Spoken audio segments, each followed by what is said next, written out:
এই মুহূর্তে রাজধানীর তেজগাঁওয়ে আছেন সহকর্মী আলামিন তুষার, গাজীপুরে মেহেদী হাসান, গোপালগঞ্জে জয়ন্ত শিরালী এবং রংপুরে আছেন রেদওয়ান হিমেল। সরাসরি প্রথমেই যাচ্ছি তুষারের কাছে। তুষার,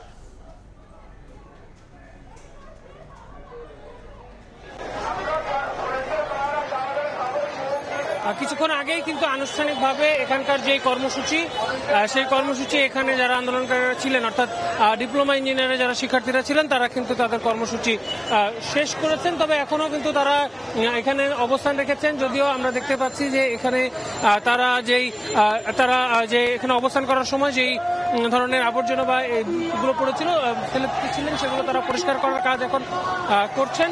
এর বাইরেও তাদের একটা অংশে তারা অবস্থান নিয়েছেন এবং প্রায় 2.5 ঘন্টা মতো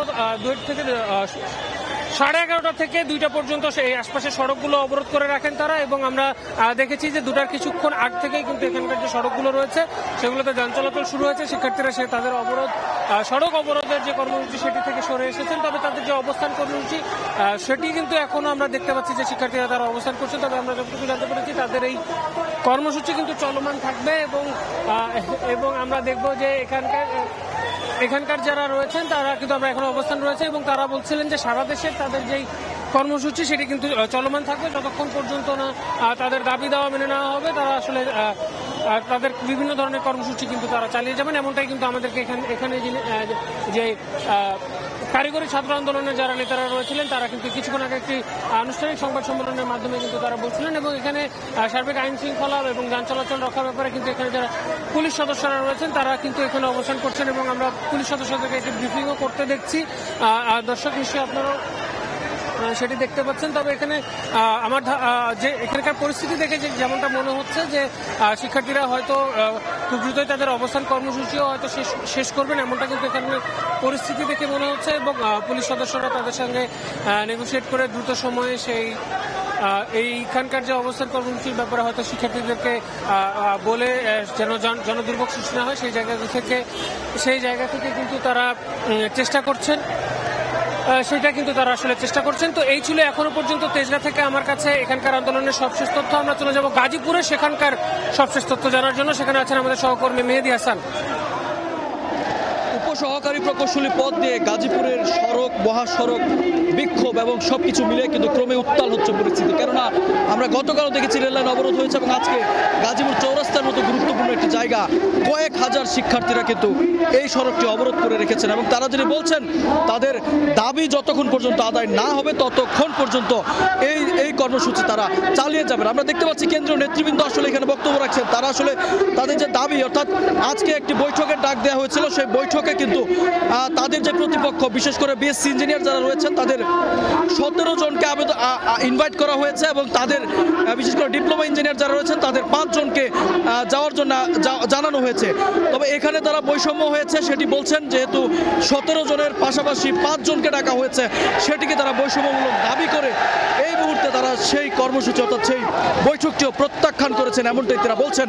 অর্থাৎ আলোচনার যে দুয়ার সেটি কিন্তু আজকে রইল না, তারা কিন্তু বৈঠকে বসেনি, এমনটাই কিন্তু বলছেন এখানকার নেতা কর্মীরা, বিশেষ করে এখানকার যারা নেতৃত্ব দিচ্ছেন। এবং এই মুহূর্তে আমরা দেখছি গাজীপুরের মহাসড়ক, অর্থাৎ বিশেষ করে যদি বলি ঢাকা ময়মনসিংহ মহাসড়ক এবং ঢাকা টাঙ্গাইল মহাসড়কের একটি অংশ এই গাজীপুর চৌরাস্তার উপর দিয়ে গিয়েছে এবং সেই সড়কটি এই মুহূর্তে বন্ধ রয়েছে। বন্ধ থাকার ফলে আমরা দেখেছি দুপাশে দীর্ঘ যানজটের দেখা দিয়েছে এবং অসংখ্য যাত্রী ভোগান্তিতে পড়েছেন। তারা সত্যি কথা যদি বলি তারা এখান থেকে যে হেঁটে হেঁটে রাস্তা পার হবেন সেই জায়গাটুকু নাই। অসংখ্য মানুষ, অসংখ্য চাকরি প্রত্যাশী তারা কিন্তু তাদের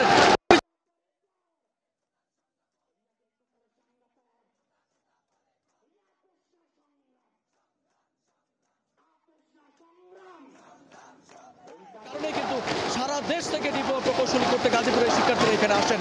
তো এখন পর্যন্ত গাজীপুরের সবশেষ পরিস্থিতি যদি বলি উত্তাল এবং শিক্ষার্থীরা ক্ষুব্ধ হয়ে কিন্তু মহাসড়কে বসে রয়েছেন। এই ছিল গাজীপুরের সবশেষ পরিস্থিতি আমার কাছে। এ বিষয়ে আরো খবর জানতে যাবো রংপুরে, সেখানে রয়েছেন সহকর্মী রেদওয়ান হিমেল। কলেজ রয়েছে, সেই কলেজ থেকে বের হয়ে রংপুর নগরীর যে শাপলা চত্বর রয়েছে, সেই শাপলা চত্বরে কিন্তু আজকে বিক্ষোভ মিছিল এবং অবস্থান কর্মসূচি পালন করছেন। আমরা যদি আপনাদেরকে একটু বলে রাখি, তারা যেমনটি বলছেন আমাদেরকে, গত 1 মাস থেকে তারা কিন্তু এই ডিপ্লোমা প্রকৌশলীদের যে হত্যার হুমকি প্রতিবাদ ও 7 দফা যে দাবি রয়েছে তাদের, সেই দাবির আদায়ে রংপুর সড়ক কিন্তু অবরোধ করছে, আন্দোলন করছে এই রংপুরের এই পলিটেকনিকের শিক্ষার্থীরা। আমরা জানি যে বুধবার কিন্তু সন্ধ্যা দুপুর থেকে যে মিছিল নিয়ে কিন্তু তারা নগরীর শাপলা চত্বরে আসে, সেই শাপলা চত্বরে এসে কিন্তু অপরাধ করে ডিপ্লোমা খাতে যে বিসিএস ধারী রয়েছে তারা কিন্তু ষড়যন্ত্র বন্ধের কিন্তু তারা দাবি তোলেন। তারা এ সময় কিন্তু আন্দোলনরত শিক্ষার্থীরা আমাদেরকে যেমনটি জানিয়েছেন যে ডিপ্লোমাধারীরা যারা রয়েছে তাদের ক্ষেত্রে যে সরকার কর্তৃক স্বীকৃত 9ম ও 10ম গ্রেডের অগ্রাধিকার থেকে বঞ্চিত করতে ষড়যন্ত্র করছে বিকেএস প্রকৌশলীরা। সেই দাবি কিন্তু তারা একের পর এক তারা ডিপ্লোমাধারীরা রয়েছে তারা 7 দফা আন্দোলনকে বানচাল করতে অযৌক্তিক যে 3 দফা দাবি তুলেছে এই কর্মক্ষেত্রে তারা কিন্তু হুমকি দিয়ে যাচ্ছে। এবং তারা আরেকটি বিষয় বলছে, এই হুমকি তাদের আইনের আওতায় এনে তারা দৃষ্টান্তমূলক শাস্তির দাবি জানিয়েছে এবং এই দাবি না আদায় পর্যন্ত কিন্তু আন্দোলন চলবে বলে তারা কিন্তু আমাদেরকে জানিয়েছেন। এক্ষেত্রে আরেকটি বিষয় বলে রাখি, একই সাথে প্রকৌশলী সেক্টরে যে পেশাগত সমস্যা নিরসন রয়েছে, গঠিত অসম কমিটি ডিগ্রি প্রকৌশলীদের 3 দফা দাবি সেটাও কিন্তু প্রত্যাখ্যান করেছেন এই আন্দোলনকারী শিক্ষার্থীরা। তারা যেমনটি বলছেন, এই দাবি যদি না আদায় হয় সেক্ষেত্রে কিন্তু সামনের দিনে আরো কঠোর আন্দোলনের হুঁশিয়ারি যারা দিবেন। এ সময় কিন্তু আমরা দেখেছি শাপলা চত্বরে এই 2 ঘন্টা ব্যাপী এই বিক্ষোভ আন্দোলন এবং এই কর্মসূচি চলছে। সেই চলার কারণে কিন্তু আমরা দেখেছি নগরীর যে 4টি প্রবেশদ্বার রয়েছে এই শাপলা চত্বর মোড়ে শত শত পরিবহন কিন্তু আটকা পড়ে কিন্তু জনদুর্ভোগের সৃষ্টি হয়েছে। সেক্ষেত্রে আমরা দেখেছি তারা যেমনটি বলছেন, আমাদেরকে কিছুক্ষণ আগে তারা বলছেন তাদের যে যৌক্তিক দাবি, সেই দাবি যদি না মানা হয় তাদের কিন্তু সামনের দিনে আরো কঠোর আন্দোলন কিন্তু তারা ঘোষণা দিবেন। তো আমার রংপুর থেকে এই ছিল পলিটেকনিক শিক্ষার্থীদের যে আন্দোলন বিক্ষোভ সমাবেশে তার সর্বশেষ। এখন আমি চলে যাচ্ছি গোপালগঞ্জে, আমার গোপালগঞ্জ সহকর্মীর কাছে।